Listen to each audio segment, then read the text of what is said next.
بسم اللہ الرحمن الرحیم۔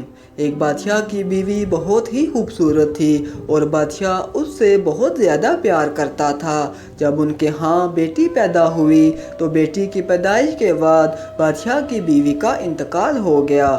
بیوی کے انتقال کی خبر بادشاہ پر بجلی بن کر گری اور پھر وہ ہر وقت افسردہ رہنے لگا۔ بیوی کی وفات کے بعد وہ زیادہ تر شراب کے نشے میں ڈوبا رہتا تھا اور باقی وقت خوبصورت کنیزوں کی صحبت میں گزار دیتا۔ وہ شراب کے نشے میں اتنا غرق ہو گیا کہ اسے اپنی بیٹی کی خبر تک نہ رہی، جو کہ اب تک محل کے ملازموں کے ہاتھوں پرورش پا رہی تھی۔ وقت گزرتا گیا اور بادشاہ کی بیٹی 16 سال کی ایک خوبصورت دوشیزہ بن گئی۔ بادشاہ کی بیٹی بالکل اپنی ماں جیسی تھی۔ ایک دن بادشاہ کی نظر اس پر پڑی تو وہ چونک گیا اور کافی دیر تک اپنی بیٹی کو دیکھتا رہا، جو جوان ہو کر بالکل اپنی ماں کی ہم شکل نکلی تھی۔ بادشاہ چونکہ شراب کے نشے میں ڈوب کر اچھے برے کی پہچان بھول چکا تھا، اس لیے اس کا دل اپنی ہی بیٹی پر آ گیا۔ اس نے سوچا اب جو بھی ہو اس سے شادی ضرور کروں گا، لیکن کیسے؟ یہ بات اس کو پریشان کر رہی تھی۔ وہ ایسا کام کر کے اپنی رعایا کو اپنے خلاف نہیں کرنا چاہتا تھا اور یہ بھی جانتا تھا کہ یہ بہت بڑا گناہ ہے، لیکن وہ عورتوں کے ساتھ گناہ کرنے کی عادت کے ہاتھوں مجبور تھا۔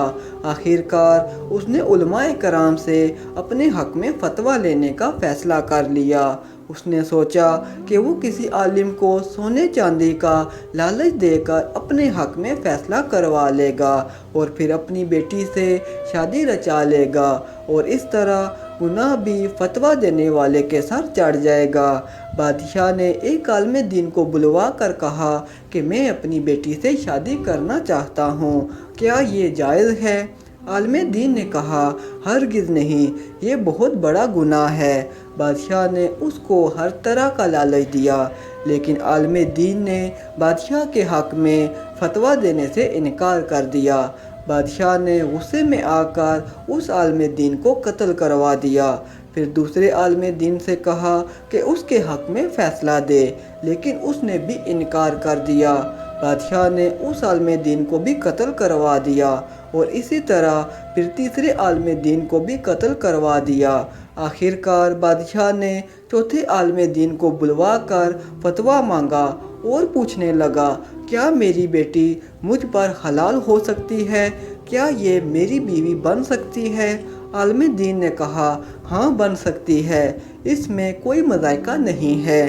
بادشاہ یہ سن کر بہت حیران ہوا اور پوچھا کہ وہ کیسے؟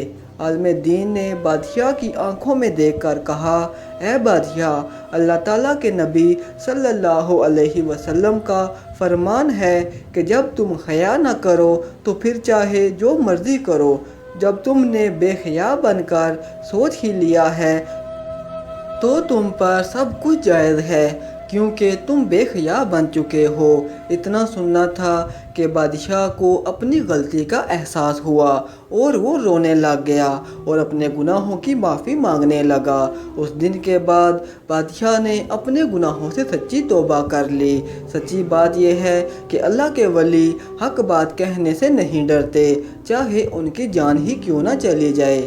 آخر میں ایک بات عرض کرتا چلوں کہ اگر کبھی کوئی ویڈیو، کال، واقعہ، سچی کہانی یا تحریر وغیرہ اچھی لگا کرے تو تھوڑی سی زحمت فرما کر اپنے دوستوں سے بھی شیئر کر لیا کیجئے۔